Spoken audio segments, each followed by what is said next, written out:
साथियों नमस्कार, आप सबका स्वागत है आपका अपना ही channel study with KC sir की क्लासेस में। आज हम आयकर विवरणी का फाइल भरेंगे 2023 वाला, जिसमें हम जो प्रपत्र हैं उनको भरना सीखेंगे। जैसे फॉर्म 16 है, वेतन एवं कटौती विवरण पत्रक है, आयकर गणना पत्रक है, इन सभी को हम बारी बारी से भरेंगे। तो वीडियो में बने रहिएगा, इसकी बिल्कुल ना कीजिएगा। चलिए स्टेप बाय स्टेप भरते हैं। तो इस तरह से सबसे पहले मैं आपको दिखा देता हूँ वेतन एवं विवरण कटौती पत्रक। मैंने इसको सबमिट कर लिया है, इस तरह से मैंने इसको कंप्लीट कर लिया है।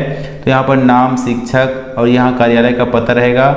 इस तरह से जो जानकारी है मैं आपको बताता जाऊंगा। ये कंप्लीट आप फॉर्म ऐसे भरेंगे और साथ ही साथ इनको योग करके ऐसा रख लेंगे, ठीक है, क्योंकि इन्हीं से ही आगे फॉर्म भरना स्टार्ट करते हैं। तो चलिए मैं इसको बीच बीच में दिखाता जाऊंगा।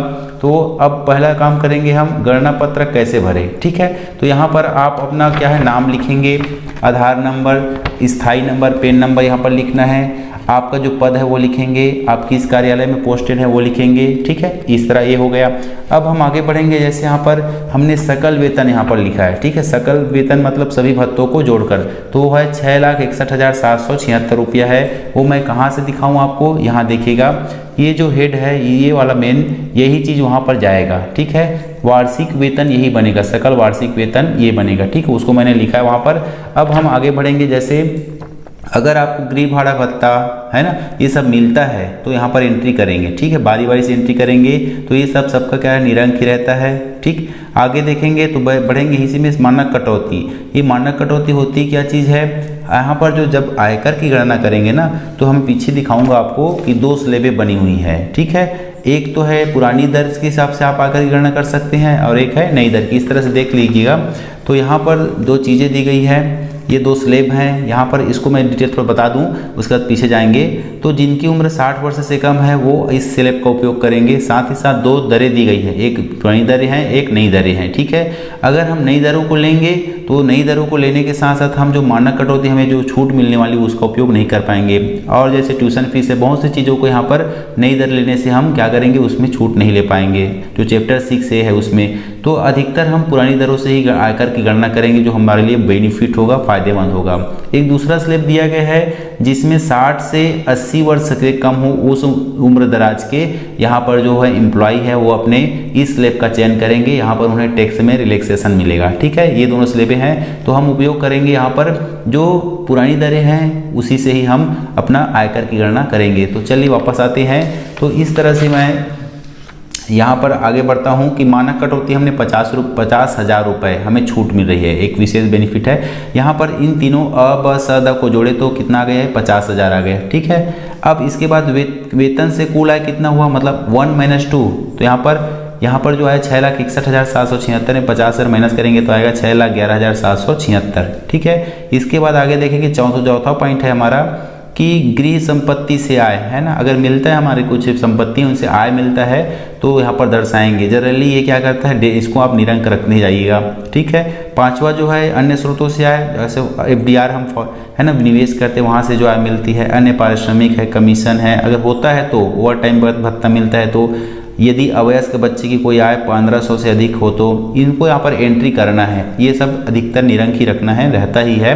तो इस तरह से ये राशि जो है कुल सकल आय अर्थात 3, 4, 5 तीनों को जोड़ेंगे, 3, 4, 5 ईयर को जोड़ेंगे तो वो 6,11,776 ही हो रहा है, ठीक है। अब आते हैं जहाँ पर हमें घटाइए, जो 7वां जो पॉइंट है बहुत महत्वपूर्ण है, ध्यान दीजिएगा। यहाँ पर हमें धारा 80C के तहत इन सब चीज़ों में छूट मिलती है। तो सामान्य भविष्य निधि में हमारा जो कटौती हुआ है कितना हुआ है, 60,213। मैं फिर पुनः दिखा रहा हूँ आपको, वेतन जो है विवरण पत्रक में यहाँ पर है, ये जो सामान्य भविष्य निधि है ना, ये वाला कॉलम, ये वाला, इसमें कितना जमा हुआ है, घटा है हमारा 60,213 रुपये। उसी को मैंने यहाँ पर एंट्री किया है, देखिएगा। इस तरह से आगे चलेंगे तो LIC पर हमने 59,000 रुपया जमा करे हैं, वार्षिक है ये, ठीक है। सबको जमा ही गणना करते हैं तो उसको भी वार्षिक या कुल बना लीजिए, वार्षिक बना लीजिएगा, ठीक है। वार्षिक वित्तीय वर्ष के अनुसार समूह जो बीमा योजना होती है ये भी हमारे पे स्लिप में रहता है, देख लीजिए। इस तरह से ये देखिए, ये हो गया हमारा 300 रुपये, 3600 रुपये, उन्हीं को लिखा गया है, यहाँ पे लिखिएगा ऐसा। राष्ट्रीय बचत पत्र मान लो खरीदते हैं तो यहाँ पर एंट्री कर सकते हैं। मैंने जो ये जिनका है उन्होंने नहीं खरीदा है तो यहाँ पर मैंने इसको खाली छोड़ दिया है, डेस कर दिया है।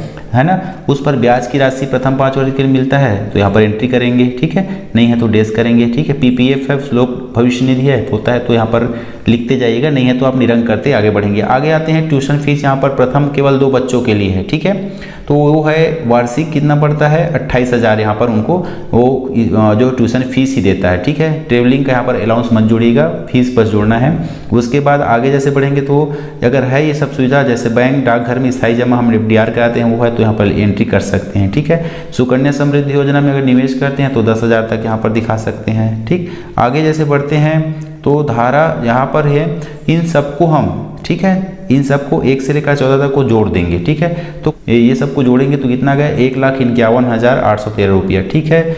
यहाँ पर एक लिमिट है हमारी कि हम इन्वेस्ट भी एक सीमा तक दायरे तक ही कर सकेंगे, अर्थात सकल वेतन में इस राशि को माइनस करेंगे, लेकिन इस राशि की क्या एक लिमिट है, इस लिमिट क्या है 1,50,000 तक ही यहाँ पर हमें छूट मिलेगी। जी हाँ, भले हम यहाँ पर 1,51,813 रुपया इन्वेस्ट कर रहे हैं किसी न किसी तरीके से, लेकिन छूट कितने मिलने वाली है 1,50,000 अर्थात 1.5 लाख रुपए तक ही छूट मिल रही है। तो आगे बढ़ते हैं तो यहाँ पर धारा 80 देख लीजिएगा, धारा 80/80C के तहत छूट योग्य राशि है हमारा 1,50,000, यहाँ पर लिखा भी है अधिकतम रुपये 1,50,000 तक। हम जितना भी हम इन्वेस्ट करते हैं लेकिन हमें लिमिट बांध दिया गया है कि 1,50,000 तक ही आप छूट ले पाएंगे, ठीक है। इस तरह से आगे बढ़ते हैं, अगर हम NPS में इन्वेस्ट करते हैं तो अतिरिक्त छूट मिलेगा, यहाँ दर्शा सकते हैं, ठीक है। इस तरह से अगर है तो दिखाइएगा। आगे चिकित्सा बीमा प्रीमियम मान लो खरीदते हैं तो वहाँ पर 25,000 है और वरिष्ठ नागरिकों के 50,000 है तब इसको एंट्री कीजिएगा, नहीं है तो आप निरंक करते जाइएगा। अगर आपके परिवार में आश्रित कोई विकलांग है ना, तो उस पर आपको 75,000 तक उसमें आपको फ़ायदा मिलने वाला है, यहाँ पर एंट्री करेंगे। अगर नहीं है तो निरंक करेंगे, और गहन है तो इसके लिए 1,25,000 तक की आप चिकित्सा प्रमाण पत्र प्रस्तुत करके आप छूट का फ़ायदा ले सकेंगे, ठीक है। शिक्षा ऋण अगर ऋण लेते हैं उस पर ब्याज की कटौती है, उसको भी आपको यहाँ पर छूट मिलने वाली है, ठीक है। यहाँ पर आ जाता है रिहायशी मकान संपत्ति के लिए, जी हाँ, हाउस लोन जैसे लेते हैं ना, होम लोन, तो जो ब्याज की संबंध में कटौती है, अर्थात जो ब्याज की राशि हम देते हैं उसको हम यहाँ पर एंट्री कर सकेंगे, इसके लिए अलग से वीडियो बनाएंगे। चलिए आगे बढ़ते हैं। अगर हम प्रधानमंत्री राहत कोष में मान लो कोई भी विपदा आ जाए तो वहाँ पर अपने पेमेंट का कुछ भाग 1 दिन का 2 दिन का जैसा देते हैं, अगर वो दिए हैं तो यहाँ पर एंट्री करेंगे, नहीं है तो छोड़ दीजिएगा। आगे जैसे बढ़ते जाएंगे इस तरह से, तो वरिष्ठ नागरिकों एवं बैंक एवं डाकघरों में जमा के लिए जो है 50,000 तक की छूट यहाँ पर मिल सकती है, ठीक है तो, नहीं तो आप आगे बढ़ जाइएगा। अगर अंध एवं शारीरिक विकलांगता से पीड़ित व्यक्ति के संबंध में कोई मान लो एम्प्लॉई है, फिजिकल चैलेंज है, तो उनको 40% से अधिक होने पर 75,000 का और छूट मिल रहा है, ठीक है, आप एंट्री कर सकेंगे। अगर 80% से अधिक फिजिकल चैलेंज है तो 1,25,000 तक का आपको छूट मिलेगी, ठीक है। इसके लिए आपको चिकित्सा प्रमाण पत्र संलग्न करना पड़ेगा। तो ये है ना पूरी तरह स्वस्थ है, पूरी तरह ठीक ठाक है, तो इसलिए इसको यहाँ पर डेस्क किया गया है।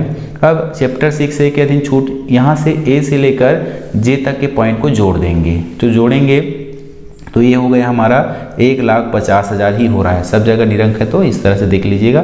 तो 1,50,000 हो रहा है। अब हम कर योग्य आय है ना, जो पिछले तरफ देखे थे हमारा जो आया था वो 6 लाख, यहाँ पर दिखा दें एक बार फिर से, जो है हमारा जो जब जोड़े थे तो कुल सकल आय कितना बना था, ये है हमारा 6,11,776, ठीक है। आपका अलग हो सकता है भाई, ये सिंपल जैसा है समझने के लिए है, बाकी ये सेम हो ऐसा नहीं है, ये सिंपल बस ही है, ठीक है। इसे देखकर आप पूरा अपना आयकर विवरणी का फाइल पुट अप कर पाएंगे, ठीक है।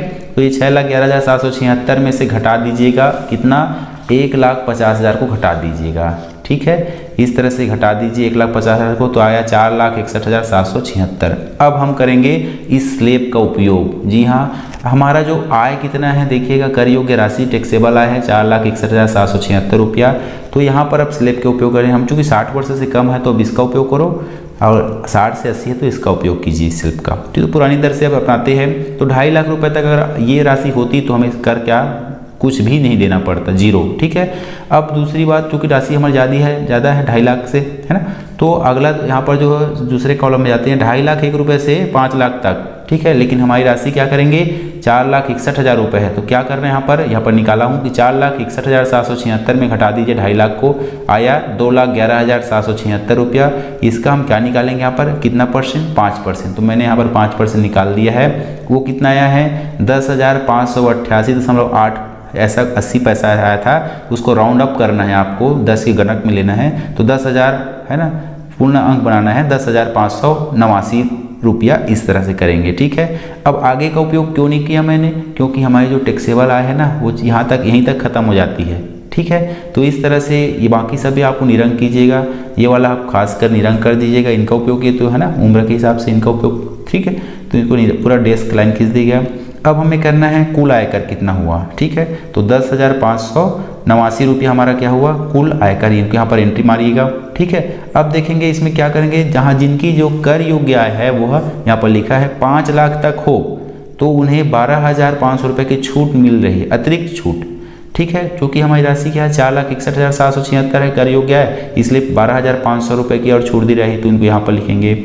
अब क्या करेंगे, जो 12वां जो पॉइंट है देय आयकर की राशि, तो कितना देना पड़ेगा, तो 10,589 हमारा टैक्स बना था, अब यहाँ पर छूट मिल रही है 12,500 रुपये की, है ना, अर्थात हमें ऋण, यहाँ पर ऋण आएगा ना, अर्थात कोई भी राशि टैक्स के रूप में नहीं देनी पड़ेगी। ठीक है, क्योंकि 12,500 की छूट मिल रही है, 10,589 देना था। ठीक है, तो 1,911 रुपया की हमें क्या मिल रही है, उस राशि से हम कम ही हैं। ठीक है, इसलिए हमें कोई भी कर देना नहीं पड़ेगा। यहाँ पर आगे जब पढ़ते हैं 13वां जो पॉइंट है, स्वास्थ्य और शिक्षा अधिभार 4%, जब हम टैक्स ही नहीं दे रहे हैं तो उसका क्यों निकाले, है ना, तो यहाँ पर निरंक कीजिएगा, डेस कीजिएगा, यहाँ भी डेस कीजिएगा, रिलीफ है। अब एक बात करूँ, धारा 89A के तहत रिलीफ मतलब मान लो पिछले सेशन सत्र की जो वार्षिक जो वित्तीय वर्ष की पेमेंट एक आध महीने का रुका है, इस वर्ष आ गया है। ठीक है, तो हमारी जो देय आयकर की राशि बढ़ जाती है, तो वहीं पर यहाँ पर शासन की ओर से रिलीफ दिया गया है, उसको यहाँ पर एंट्री करते नहीं है, तो हम यहाँ पर क्या करेंगे, निरंक कर देंगे। ठीक है, अब शुद्ध देय आयकर है, चूंकि हमें आयकर देना नहीं पड़ रहा है, तो क्या करेंगे, सीधा निरंक लिखिएगा।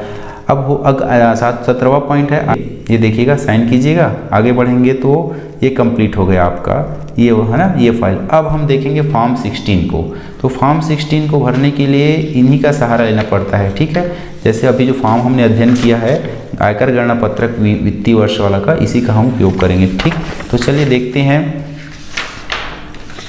आगे। देखेंगे फॉर्म 16 में यहाँ पर आप name and address of employer, आपके नियोक्ता के जो है नेम लिखेंगे। ठीक है, तो block education officer Abhanpur district Raipur, ये सब लिख लीजिएगा। ठीक है, अब उनका नाम पता है तो वो भी लिख लीजिए, नाम है ना, आपके एम्प्लॉयर का नाम पता है तो नाम भी एंट्री कर सकते हैं, है ना।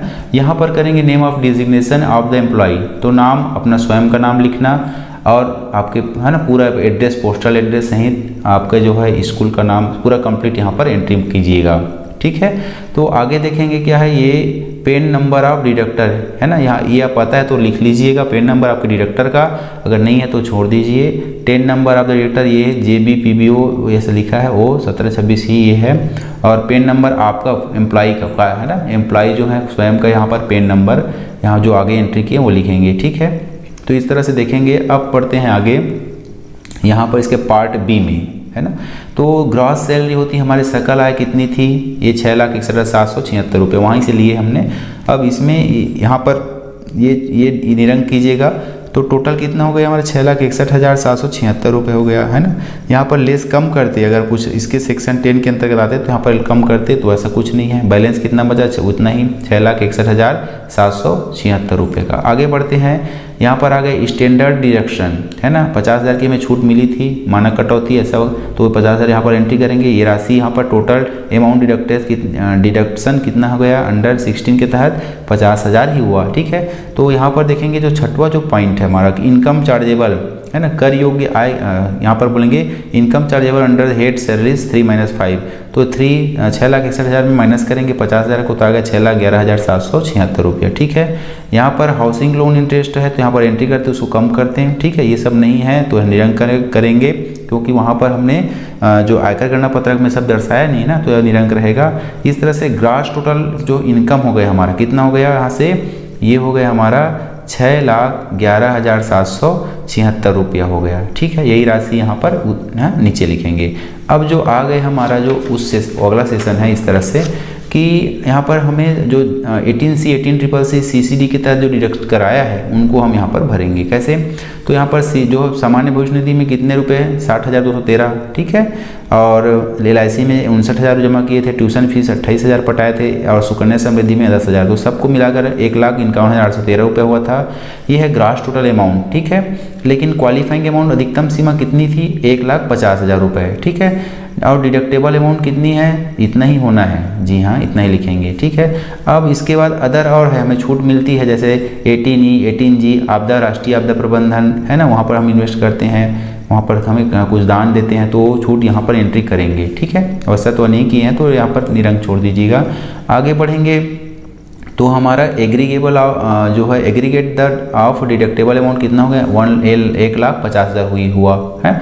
और उस पर टोटल इनकम क्या होगा, तो हमारा जो उस तरफ गया था 6,61,000 कुछ आया था ना, इस तरह से देख सकते हैं 6,11,766 आया था, उसमें घटा देंगे 1,50,000 को, ठीक है। इस तरह से देख लीजिएगा यहाँ पर जो अमाउंट आया था ना, ठीक है, ये जो 6,11,776 में माइनस करेंगे 1,50,000 को, तो हमारा राशि कितना आ गया, जो टैक्सेबल इनकम है वो आ गया हमारे यहाँ से 4,61,776, ठीक है। अब यहाँ पर टैक्स ऑन टोटल इनकम, तो यहाँ पर टैक्स कितना निकाले थे, 10,589 रुपये निकाले थे, ठीक है। यहाँ पर हमें क्या मिला था, रिबेट मिला हुआ था ना, अगर इनकम टैक्सेबल इनकम 5 लाख से कम है तो हमें 12,500 की रिबेट मिली थी, यहाँ पर लीजिए 12,500, ठीक है। इस तरह से तो बैलेंस कितना बचा, तो 10,589 में माइनस करेंगे 12,500 को, ऐसा भी बोल सकेंगे, तो या 12,500 में माइनस कीजिए 10 लाख को, तो माइनस में आ रहा है ना, ठीक है। रिबेट 12,500 मिल रहा है, पटाते 10,589 तो रिबेट मिल रहा है, माइनस में आ गया, ठीक। माइनस में है मतलब पूरे आप क्या कर देंगे, नील कर देंगे, ठीक है। इस तरह से आप नील हो जाएंगे, मतलब आपकी जो आयकर है इस वित्तीय वर्ष में क्या रहेगी, जो है टैक्स जो है 0 रहेगी, नील रहेगी। इस तरह से यहाँ पर क्या होता है कि जो और कम हो जाता है, टैक्स से डिडक्टेड एट सोर्स, ये अग्रिम कटौती वाली है, और उसके बाद जितना हमने कटा लिया वो यहाँ पर एंट्री होते हैं। उसके बाद जो जितना आयकर मान लो दायरे में आते और देते, और जो वो कटवा लिया है उन राशि को हटाकर यहाँ पर लिखते हैं, ठीक है। तो अब आ गए उसके बाद जो डिडक्टेड टैक्स है, डिपॉजिट कब करना है ये काम, यहाँ पर TDS कितना है, ठीक है। सरचार्ज, हमें सरचार्ज नहीं लग रहा है, उसके लिए इनकम क्या है, अलग अलग इनकम है, ठीक है। उसके लिए 50 लाख से ज़्यादा इनकम हो तो अब अलग सरचार्ज, ऐसा कुछ एंट्री किया गया है, तो हमें यहाँ पर निरंक लिख दीजिएगा। कितना हेल्थ एंड एजुकेशन में 4%, तो दायरा में आए नहीं तो इसका 4% नहीं निकालेंगे, और सबको जोड़ देते हैं ये और ये वाली को, तो यहाँ पर टोटल टैक्स हमारा आ जाता है, ठीक है। तो इस तरह से हमारा निरंक रहा, तो इस तरह निरंक भर दीजिएगा। और यहाँ पर मैंने लिख दिया है, ये सिंपल ही है ना, ये परफेक्ट नहीं है, आप ध्यान दीजिएगा। तो यहाँ पर आई जो है नियोक्ता है उसका जो नाम लिखना, ठीक है, उनके पिताजी का नाम या माता है ना, उनकी जो है पेरेंट्स का नाम आएगा उनके, और इस तरह से उनको कौन से डिजिग्नेशन पद पर हैं वो लिखेंगे, है ना। अगर आपका जो चार्जेबल यहाँ पर हमारा जो है टैक्स है क्या है, नील आया है ना, तो नील लिखेंगे, और जो राशि आती मान लो तो राशि लिखेंगे, ठीक है। और इसको यहाँ पर रुपीज़ को लिख देते, ठीक है। तो इस तरह से आपका ये कंप्लीट हो गया। इसके बाद जो जिनका जो टैक्स के दायरे में आते हैं उनके लिए वीडियो बनने वाला है, तो उनका भी हम ऐसे ही वीडियो बनाएंगे। और कुछ इसमें और वीडियो चाहते हैं तो कमेंट कीजिएगा। तब तक के लिए जय हिंद, जय भारत।